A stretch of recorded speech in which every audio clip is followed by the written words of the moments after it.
Hello বন্ধুরা, কেমন আছো তোমরা? Welcome back to my channel. দেখো চলে এসেছি আর একটা রিসেপশন পার্টি ব্লগ নিয়ে তোমাদের সামনে। আর একটা কথা কি জানো, নিজের ভিডিও তো নিজে তোলা যায় না, সাথে কেউ নেই, তাই নিহারবাবুর হাতে একটু ফোনটা দিয়েছিলাম। দেখতে পাচ্ছ কেমন ভিডিওটা কাঁপছে, মানে ফটো তোলায় আর ভিডিও তোলায় তো উনি এক্সপার্ট। তো যাই হোক, রিসেপশন পার্টিটা হচ্ছে আমার আগের ব্লগ তোমরা যারা দেখেছো তারা দেখেছো, গুড্ডুদার মেয়ে প্রিয়ার ম্যারেজ পার্টিতে আমরা গেছিলাম মাদার ওয়ার্কস মিউজিয়ামের পাশে সাভারিয়া ব্যাংকয়েটে। তো সেই প্রিয়ারই আজকে হচ্ছে রিসেপশন পার্টি তেঘড়িয়ার সিরাম গার্ডেনে। তো আমি আর নিহার চলে এসেছি। ডল বাড়িতে নেই, অফিসের কাজে ও দিল্লিতে গেছে। আর রাজ তো সাধারণত কোথাও যেতে চায় না, আর ডল থাকলে ডল তো আমাদের সাথে আসেই। আমি আর নিহার চলে এসেছি। তো এসেই প্রথমে দেখতে পাচ্ছি এই যে পাপা ক্যাটারার্সে কী কী জিনিস এখানে আছে দেখো, মানে স্ন্যাক্স কাউন্টারটা, মানে প্রথমে ঢুকতেই স্ন্যাক্স কাউন্টারটা, তারপরে আমরা ওখানটা পার করে এবার চলে যাচ্ছি যেখানে ভেতরে একটা হল আছে, প্রিয়াকে বসানো হয়েছে সেখানে। তো শ্রীরাম গার্ডেনটা ভীষণ সুন্দর আর অনেকটা জায়গা জুড়ে কিন্তু ডেকোরেশনটা খুবই ভালো লাগলো।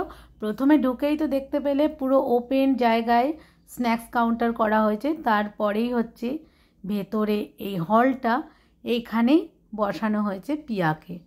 খুব সুন্দর ডেকোরেশন করা হয়েছে। এই হচ্ছে প্রিয়া, তো খুব ভালো লাগছে ওদের দুজনকে। আর আগে তো তোমরা বিয়ের মানে ওদের ব্লগটাতে দেখেছই কত সুন্দর সেদিন প্রিয়াকে লাগছিল, আজকেও খুব সুন্দর লাগছে। তো যাই হোক, এখানে এসে প্রিয়ার সাথে একটু ফটো তুললাম, কথাবার্তা বলে এখান থেকে আমরা এবার চলে যাব স্ন্যাক্স কাউন্টারের দিকে, কারণ একটু খাওয়া দাওয়া করতে হবে। তো এখানে আবার ফটো তোলার খুব সুন্দর জায়গা দেখলাম ডেকোরেশন করা।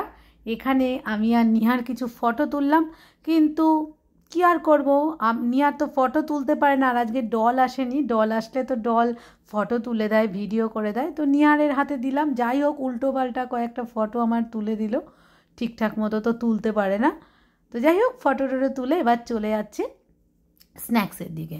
তো দেখো কত রকম স্ন্যাক্সের আইটেম এখানে আছে, তো এক এক করে সব কিছুই নিলাম। বিশেষ করে এই যে চিকেন তন্দুরি দেখতে পাচ্ছ, চিকেন তন্দুরিটা প্রথমেই নিয়ে নিচ্ছি। বিয়ে বাড়ি বা যে কোনো অনুষ্ঠান বাড়িতে না, প্রথমে স্ন্যাক্সের এত কিছু আইটেম থাকে না, একটু একটু করে খেতে খেতে পুরো পেটটাই ভরে যায়, আর ভাবি কি একটু একটু নেব, কিন্তু এত ভালো লাগে। তো দেখো চিকেন তন্দুরি প্রথমে নিয়ে নিলাম, আর এটা দেখতে পাচ্ছ প্রন, এখান থেকে প্রনও নিয়ে নিলাম।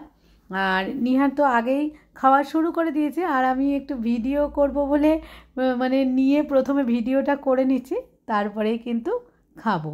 আবার একটা দিকে দেখতে পাচ্ছি এই দেখো, এখানে আবার ক্ষীরও দেওয়া হচ্ছে, ঘন দুধটাকে জাল দিয়ে ওপরে দেখো মানে কেশর গোলাপ জল টল দিয়ে একটা ক্ষীর বানিয়েছে। ক্ষীরটা কিন্তু অসাধারণ খেতে ছিল। তো এখানে আবার দই বড়া, পাপড়ি চাট, হ্যাঁ, ফুচকা, নানা রকম চা, কফি, মোমো, সব রকম কিছু ছিল, ফ্রুট স্যালাড। দই বড়া একটু খেয়েছি, ফুচকাটা একদমই খাইনি, পাপড়ি চাট একটু নিলাম, চা কফি এগুলোও খাইনি। তো চিকেন তন্দুরি আর হচ্ছে প্রন যেটা ছিল, ফ্রাইড প্রন, এত অসাধারণ খেতে ছিল না, অসাধারণ।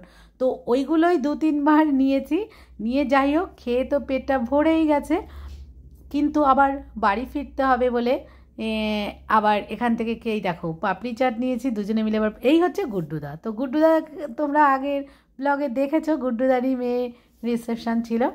আর এইখানে দেখো প্রচুর লোকজন চলে এসছে, আর এই জায়গাটাই আমার সব থেকে ভালো লেগেছে, পুরো ওপেন একটা জায়গা, আর চারপাশে হচ্ছে স্ন্যাক্সের মানে আইটেমগুলো রাখা আছে, খুব সুন্দর। শ্রীরাম গার্ডেনের ডেকোরেশনটা আমার ভীষণ ভালো লেগেছে, আর অনেকটা জায়গা জুড়ে কিন্তু।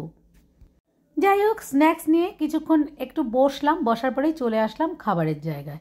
তো খাবারের ওখানেও অনেক কিছুই ছিল, বাটার নান, কড়াইশুঁটির কচুরি, তারপরে তোমার চানা পনির ছিল, হ্যাঁ, আলুর দম ছিল, পনির বাটার মশলা ছিল, তো যাই হোক মিক্স ভেজ একটা ছিল।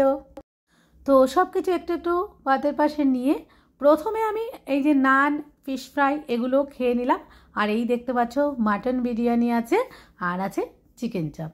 তো প্রথমে এই আইটেমগুলো নিয়ে এখানে দাঁড়িয়েই খেয়ে নিলাম। তারপর মাটন বিরিয়ানি আর চিকেন চাপটা নিয়ে চলে যাচ্ছি ভেতরে। ভেতরে আবার বসে খাওয়ার জায়গাও আছে। তো এই যে দেখতে পাচ্ছ পাশে একটা বিরাট হল, মানে এতটা বড় জায়গা জুড়ে প্রথমেই একটা দেখলে ফাঁকা মাঠ, সেখানে স্ন্যাক্সের মানে জায়গা, তারপরেই হচ্ছে যেখানে প্রিয়াকে বসানো হয়েছে একটা হল, তারপরে আবার খাবারের জায়গা আলাদা, এখানে এই পুরো হলটা আবার সবাই বসে খাচ্ছে। তো যাই হোক, খাবার দাবার দারুণ ছিল, বিরিয়ানিটা তো অসম্ভব ভালো ছিল। আইসক্রিমও খেয়ে নিলাম। আর এখানে দেখতে পাচ্ছ সন্দেশ।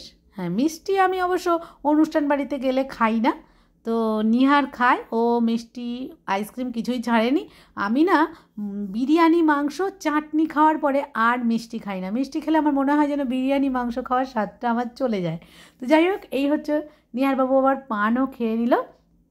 খেয়ে দিয়ে এইবার রাজবাড়ি রয়েছে, আমরা বেরিয়ে যাচ্ছি। এই দেখো, বেরিয়ে আবার গাড়ি রাখারও এরকম বিশাল জায়গা আছে। তো শ্রীরাম গার্ডেনটা এক কথায় আমার ভীষণ ভালো লেগেছে, ভীষণ ভালো লেগেছে। তো যাই হোক, এবার আমরা চলে যাচ্ছি। এখন বাজে হচ্ছে 11টা। আজকের মতো ব্লগটা এখানেই শেষ করছি। সবাই ভালো থাকবেন, সুস্থ থাকবেন, আবার হাজির হব নতুন ব্লগ নিয়ে।